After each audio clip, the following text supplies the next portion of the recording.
Hello दोस्तों। इस video में बात करते हैं एक बहुत ही इंपॉर्टेंट टॉपिक की, जो कि हरियाणा जीके का है। इसमें हम बात करेंगे हरियाणा की नदियों के बारे में।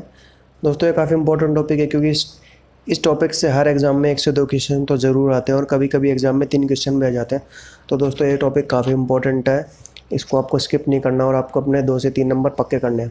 तो दोस्तों, वीडियो शुरू करने से पहले आपसे कहना चाहूँगा, अगर आप हमारे चैनल पर नए हैं तो चैनल को सब्सक्राइब कीजिए, क्योंकि इस चैनल पर एजुकेशनल वीडियोज़ डेली आती हैं।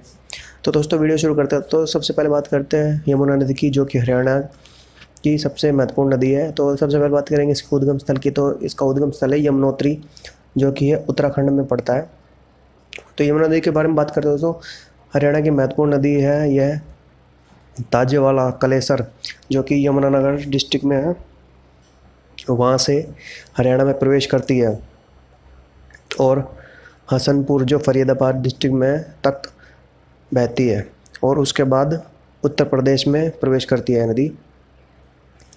हरियाणा को उत्तर प्रदेश से अलग करती है, जो कि 320 किलोमीटर तक की एक सीमा रेखा बनाती है, जो कि हरियाणा और यूपी की।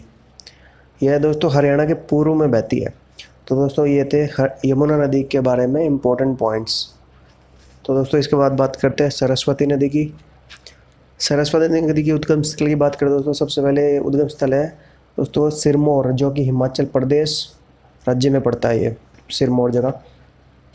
तो सरस्वती नदी के बारे में बात करें तो इसकी सहायक नदियों के बारे में बात करते हैं पहले। तो इसकी सहायक नदियाँ हैं तो मारकंडा व टांगनी नदी इसकी सहायक नदी है, और यह संगरूर, जो कि पंजाब राज्य में घग्गर नदी में मिल जाती है, संगरूर में।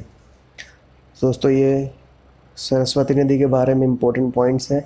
तो अब बात करते हैं मारकंडा नदी के बारे में। तो दोस्तों, मारकंडा नदी की उद्गम स्थल की बात करें तो ये नाहन, जो कि हिमाचल प्रदेश राज्य में पड़ता है, वहाँ इसका उद्गम स्थल है।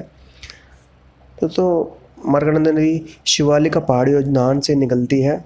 इसकी सहायक नदियों की बात करें तो इसकी सहायक नदी है टांगनी नदी, और मारकंडा नदी अंत में जाके सरस्वती नदी में मिल जाती है। तो दोस्तों, अब बात करते हैं टांगनी नदी की।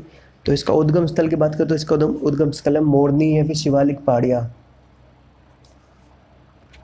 टांगनी नदी मोरनी की पहाड़ियों से निकलती है, और अंत में जाकर यह मारकंडा नदी में मिल जाती है। तो दोस्तों, ये इम्पोर्टेंट पॉइंट थे टांगनी नदी के बारे में। तो बात करते हैं घग्गर नदी के बारे में। जो घग्गर नदी का उद्गम स्थल कई बार पूछते हैं एग्जाम्स में। दोस्तों, इसका उद्गम स्थल है डागशाई, जो कि हिमाचल प्रदेश राज्य में पड़ता है। घग्गर नदी कालका से हरियाणा में प्रवेश करती है, और यह हरियाणा के पश्चिम में बहती है। दोस्तों, कभी कभी एग्ज़ाम में ये भी पूछते हैं कि कौन सी नदी हरियाणा के कौन सी डायरेक्शन या फिर कौन सी दिशा में बहती है। तो ये भी आपके लिए काफ़ी इंपॉर्टेंट है। अब बात करते हैं कृष्णावती नदी की। इसका उद्गम स्थल है दरीबा, जो कि राजस्थान राज्य में है। कृष्णावती नदी को कसौंती नदी भी कहते हैं। यह रेवाड़ी जिले झज्जर आदि को सिंचित करती है, और बहरोड नाले में मिल जाती है। तो दोस्तों, ये थे कृष्णावती नदी के बारे में। और बात करते हैं दोहन नदी। तो दोहन नदी का उद्गम स्थल है नीम का थाना, जो कि राजस्थान राज्य में है।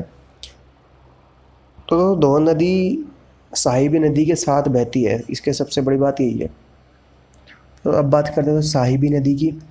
तो साहिबी नदी का उद्गम स्थल तो मेवात या फिर बहरोड की पहाड़ियाँ हैं, मेवात और बहरोड की पहाड़ियाँ।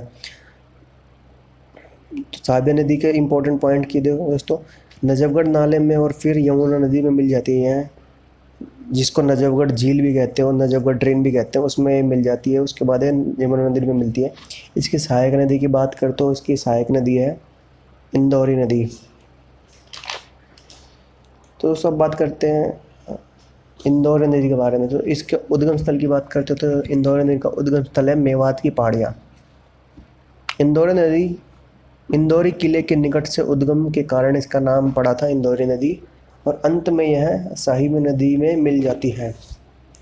तो दोस्तों, आपको एग्ज़ाम्स में कौन सी नदी किसकी सहायक नदी है, फिर कौन हरियाणा की कौन सी डायरेक्शन में बहती है, या फिर इसका उद्गम स्थल क्या है, आपसे कुछ भी पूछ सकता है।